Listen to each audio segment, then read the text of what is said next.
হারিয়েছিলেন বিনা চিকিৎসায়।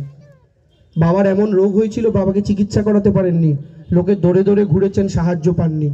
তাই দিদি ভেবেছিলেন আমি যদি কোনোদিন মুখ্যমন্ত্রী হই রাজ্যের, আমি কোনো মানুষকে বিনা চিকিৎসায় চলে যেতে দেব না।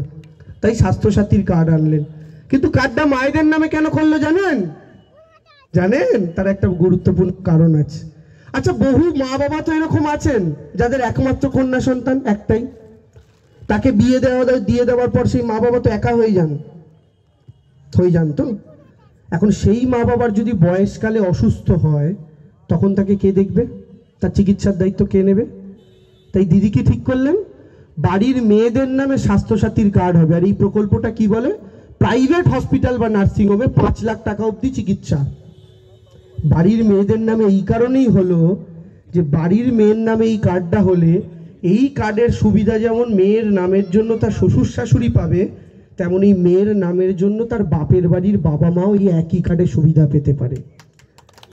তাহলে মমতা বন্দ্যোপাধ্যায় মেয়ের নামে কার্ড করে তার বাপের বাড়ির মা বাবাকেও ঢুকিয়ে নিলেন, তার শ্বশুর বাড়িতে মা বাবাকেও ঢুকিয়ে নিলেন। ভাবতে পারেন কত গভীর চিন্তা করলে এটা মাথা থেকে বেরোয়।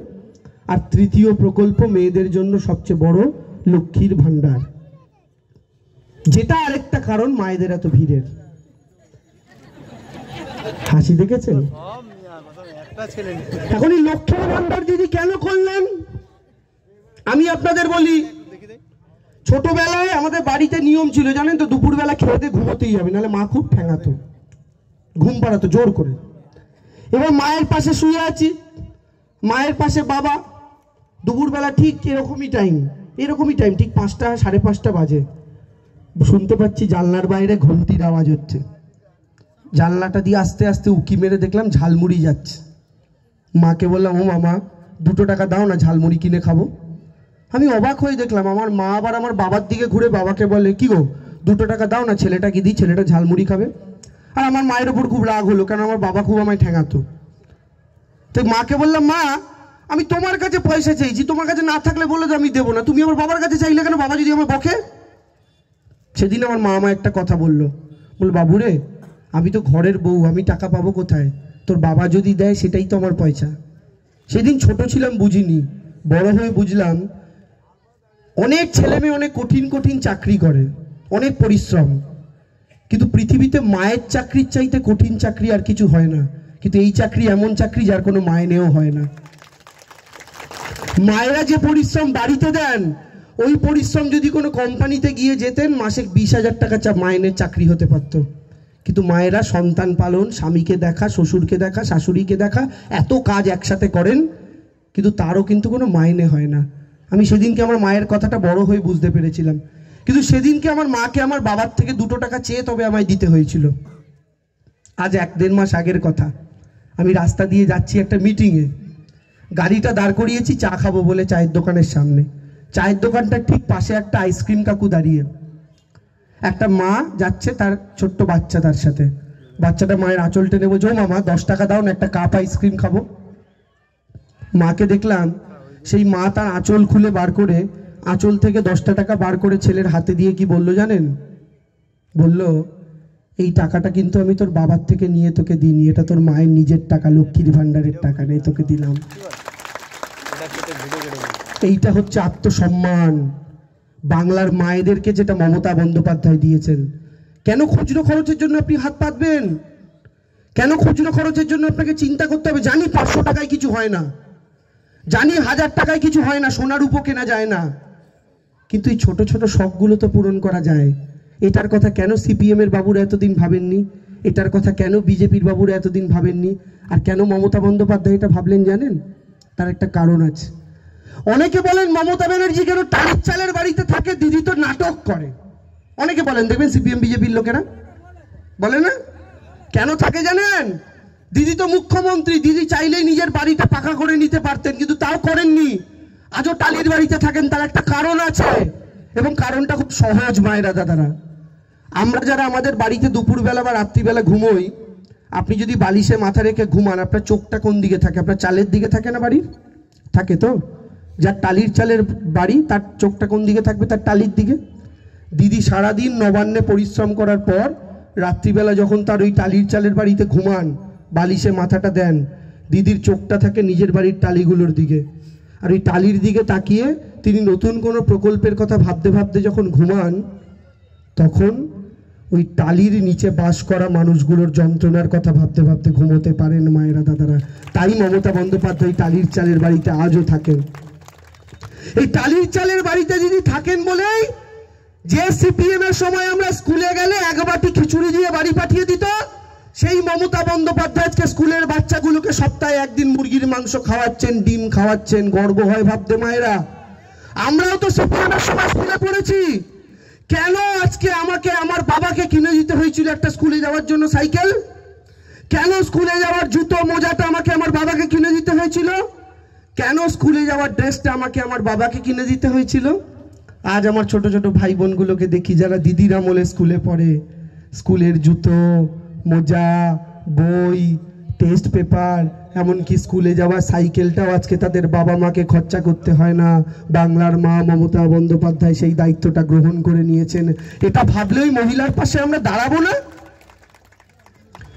এরকম ভাবে মানুষের কথা কেউ কখনো চিন্তা করেননি যেটা মমতা বন্দ্যোপাধ্যায় করেছেন সর্বশ্রেণীর মানুষের জন্য। নারী পুরুষ ছোট বড় নির্বিশেষে প্রত্যেকটা মানুষের জন্য যদি কেউ ভেবে থাকেন সেটা মমতা বন্দ্যোপাধ্যায় ভেবেছেন। এবার লোকসভা নির্বাচন, লোকসভা মানে কি দিল্লির ভোট। এখন দিল্লির ভোটের জন্য দিদির আসন বাড়তে হবে। কেন মায়েরা? কারণ দিদি একদিকে দিচ্ছে আর মোদি একদিক থেকে নিচ্ছে। দিদি দিচ্ছে, মোদি নিচ্ছে। কিভাবে মায়েরা? আপনার রান্নার গ্যাস কারা ব্যবহার করেন একটু হাত তুলুন তো বাড়িতে। সবাই ব্যবহার করেন। মোদিজি ক্ষমতায় আসার আগে একটা সিলিন্ডারের দাম ছিল 450 টাকা। কোথায় 900? 200 টাকা তো সিলিন্ডার। 200 টাকা না? মোদিজি কমিয়ে 200 টাকা করে দিয়েছে না? ও করেনি না? ও 450 গ্যাসটাকে প্রথমে বাড়িয়ে 1200 করেছিল। এই ভোটের আগে 100 টাকা কমিয়েছে। মানে কি 4 বছর 11 মাস আমি দাম বাড়াবো, ভোট এলে 100 টাকা কমিয়ে মানুষকে বলবো দেখেছো কত ভালোবাসি তোমায়। মানুষকে বোকা ভাবে। এই গ্যাসের দামটাই 2000 টাকায় যাবে আস্তে আস্তে। আর মোদি এই জন্যই 2000-এর নোট বার করেছিল, জানতো একদিন গ্যাসের দাম 2000-এ যাবে। তাহলে মোদি আপনার গ্যাসের নামে আপনার থেকে টাকা লুটছে। শুধু গ্যাসের দামে নয়, কেরোসিন তেলের দাম আগে ছিল 17 টাকা লিটার, সেটা এখন 100 টাকা লিটার। কে লুটছে? মোদিজি। সর্ষের তেল কত টাকা ছিল, কত টাকা হলো? ডাল কত টাকা ছিল, কত টাকা হলো? ডাল তেল দুধ পাউরুটি এমনকি ওষুধ গ্যাস সিলিন্ডার কেরোসিন তেল পেট্রোল ডিজেল এবং রোজকার বাজার। মোদিজি ক্ষমতায় আসার আগে 100 টাকা নিয়ে যারা বাজার করতে যেতেন ব্যাগটা ভরে বাজার করে আনতেন, আর আজকে 100 টাকা নিয়ে বাজার করতে গেলে 2টা ধনে পাতার ডাঁটি নিয়ে বাড়ি আসেন। এর বেশি কিছু জোটে না। কার দয়ায়? মোদিজির দয়ায়। তাহলে মোদিজি যে গ্যাস আপনার থেকে টাকাটা লুটে নিচ্ছে, সেই টাকাটা মমতা বন্দ্যোপাধ্যায় ঘুরপথে আপনাকে ফিরিয়ে দিচ্ছে লক্ষ্মীর ভান্ডারের মাধ্যমে। বুঝুন, মোদি নিচ্ছে, আর শুধু নিচ্ছে না, আপনাকে লাইনে দাঁড় করিয়ে করিয়েও মারছে। 2016-তে মোদি একদিন এলো, মেরে প্যারে ভাইও बहनों आज से 500 और 1000 के नोट बंद। ব্যাস, যেই ঘোষণা ওদিকে দৌড়ায়, ও ওদিকে দৌড়ায়, এই ব্যাংকের লাইনে যায়, ভাতের ফ্যান গালতে দিয়ে মায়েরা দৌড়ায়, কাকা গাড়ির কাজ বাড়ির কাজ বন্ধ করে দিয়ে দৌড়ায়, মায়েরা স্কুলে বাচ্চাদের দিতে গিয়ে দৌড়ায়। কেন? মোদিজি বলেছে নোট বাতিল। খুব বড় কথা, নোট বাতিল হলো। 3 মাস 4 মাস কষ্ট করে একটু বাড়িতে এলেন, ভাবলেন এবার একটু মোদিজি ঘুমোতে দেবে, কিন্তু না। আবার একদিন এলো, मेरे प्यारे भाइयों बहनों आधार कार्ड के साथ पैन कार्ड लिंक करना पड़ेगा। আবার লাইনে দাঁড়াও, আধারের সাথে প্যান কার্ড লিংক হবে। আবার লাইনে দাঁড়ালেন, আবার ছুটলেন, আবার দৌড়াদৌড়ি। যাদের আবার দেরি হলো তাদের 1000 টাকা করে ফাইন কাটলো। আপনার নিচেটা এই দেখেন, এই 1000 টাকাটা মোদিজি নিয়েছে, এইটাই ঘুরে বিজেপির পার্টি ফান্ডে যাচ্ছে। বিজেপি ওইটা দিয়ে পতাকা টাঙাবে। এই যে পদ্ম ফুল দেখতে পাচ্ছেন লাগানো, যেখানে লাগানো আছে ওই সব ওই আপনার পয়সা মেরে হলো। এবার আপনি আধার কার্ড প্যান কার্ডের লিঙ্ক করে এসে একটু বাড়িতে এলেন, ভাবলেন এবার একটু ঘুমাবো, মোদিজি এবার বোধহয় আর ডিস্টার্ব করবে না, কিন্তু না। আবার मेरे प्यारे भाइयों बहनों वो जो 2000 का नोट चालू किया था ना वो भी बंद। মানে 2000-এর নোটটা বাতিল। আরে যদি বাতিল করবেন চালু করলেন কেন 3 বছর আগে? আবার যার বাড়িতে একটা দুটো 2000-এর নোট ছিল চেঞ্জ করতে ছুটলেন, হলো হয়ে এবার বাড়িতে এলেন, ভাবলেন এবার তো একটু মোদি শান্তি দেবে, আবার এলো। मेरे प्यारे भाइयों बहनों, एनआरसी होगा, अपना दादू का बार्थ सर्टिफिकेट ले आओ। মানে কি এনআরসি হবে, দাদুর বার্থ সার্টিফিকেট নিয়ে এসে প্রমাণ করো যে তোমরা এদেশেই ছিলে, না দেখাতে পারলে বাংলাদেশে পাঠিয়ে দেবো।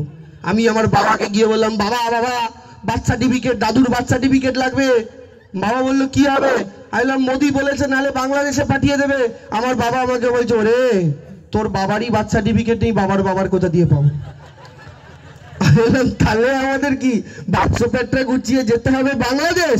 সেই আমার বাবাকে কি চিন্তায় দেখেছি, বিডিও অফিসে যায়, পঞ্চায়েত অফিসে যায়, বাড়ির দলিল বার করে খুঁজে, নাকি প্রমাণ করতে হবে আমরা এই দেশের নাগরিক। এত দৌড়ঝাঁপের পর আবার এসে শান্তিতে শুলেন।